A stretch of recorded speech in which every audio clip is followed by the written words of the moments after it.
Just want to welcome my guest into the building right now. How you doing? What's good, man? I'm good, man. Right, so you go by the name of Ginga C. That's right. Yeah, how you doing, man? Yeah, doing good, my bro. It's been a nice little trip up here. I always love coming to Nottingham, man, do you know what I mean? Yeah. Been here a few times. It's always good vibes when I'm here, bruv. So, yeah, I'm happy to be here, man. Can I ask you, like, how long you had your name for? How long you been doing this for? Alright, so the name is actually a bit of a funny one. That just come from my dad. Okay. I was about 9. I've always been into rap. Yeah. So since I was about 5 years old, NWA, Public Enemy, Easy. all the old school stuff. Yeah. And then when I was about 9, I was just freestyling, looking in the mirror at myself, rapping in the mirror like. And I said to my dad, I need a rap name. And he said, Ginga C, because my name's Callum. Yeah. So he just said, Ginga C. Then I've gone to school now, primary school. And I said like to my mates, just joking around, not even being serious. I was like, oh yeah, I'm going to be a rapper. I'll call myself Ginga C. Obviously, I got signed to New Level. And from there, it's just been all systems go. Alright, so I want to talk to you about networking real quick. Like, how do you find the industry now? Like, networking, like it's a lot of social media and everything. I was saying to you, how do you maneuver that in such a way? Because like rapping, there's a lot of people that say we're rappers and things like that. Yeah. How do you maneuver to get through the junk that's out there so you can be heard? Alright, so my thing, network the right place. I was a rapper for years, and then I realized there's too many rappers. Yeah. And you can only get so good at rapping. Do you know what I mean? Once you get to a certain level with it, you can't really improve. I feel with rapping. Do you know what I mean? So I started getting into the singing, really, like the trap wave stuff, like D Block Europe, Nate Smalls, and all of that. And then as time went on, I listened to a lot of like Currency, Larry June, Wiz Khalifa. So I thought, imagine if like Larry June and Young Ads or Young Fume or one of the trap wave guys like worked together and made a sound. Then I realized no one's ever done that before. No one's used like the Currency, Larry June kind of jazz laid back beats and done the trap wave flow over it. So that's my thing. That's what I basically created. And it's a genre that I've basically pioneered myself called jazz wave.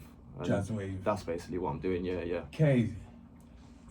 I'm glad you said that, because what I was going to ask you next was what do you categorize your music as? Because I've listened to the tracks and I was like, it's rap, but there's something different about this. Yeah. There's definitely something different about this. So like, now you've explained it. I understand it a little bit more now, But as far as everything else goes, bro, like networking online and all that, I love it anyway. Yeah. So it's not really like a job to me or like a chore. Yeah. It's just something I do anyway. It's my passion, innit? So I don't really think of it like when people say to me like, how do you go about networking and that? It's kind of like a natural thing to me. To just reach out to people, try and get my name out there, and just try and get on as many platforms as possible. See, I found that for me was just so not me. I couldn't do it. Like I've always been a more in-person kind of person. Like when I need to see you, I need to talk to you. Yeah. And I'll go out and I'll go and find you kind of thing. And I know that's time consuming and everything else, but I just found I was a lot easier like that. And then I could, like, so I'm not great at reading people. Yeah. On paper. Yeah, I can be a bit like that, bro, to be fair. So when it comes to talking face to face, I think, I can read expressions and things like that. Body language, I'm cool with.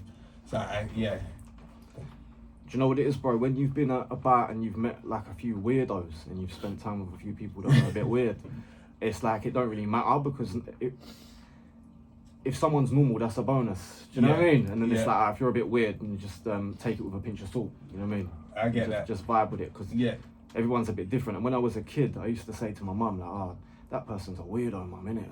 And she broke it down to me and said, it's not weird. People are just different to you. Yeah. So you'll see it as weird. Yeah. But I suppose networking has taught me that everyone's a bit different in their own way, innit? But that's what I'm saying. Like when I'm online, I find it hard to network because I can't read people. Yeah. I find it hard. To be fair, bro, I think I'm quite good at that. Yeah. That's one of my specialities, bro. I can I'm pick up on the vibe. See, just through the like just talking on the phone to someone. Like if I hear someone speak, whether it be in person or online, I can get a vibe. Yeah, you know what I mean? Personal, like I can't do that. Like, so I've got to respect everyone that can do that online because I can't. Yeah, no, it saved me quite a bit being like that. To be fair. All right, then. So, you know what? I'm going to get into your track and then we're going to talk some more after, yeah? All right, yeah. And this see one. where you're going to be over the weekend and everything else and what's going on. This one is called Keisha. Yeah. And it's taken from my latest release with a producer called Noah M's. It's called Cornwall Nights. And it's at night everywhere.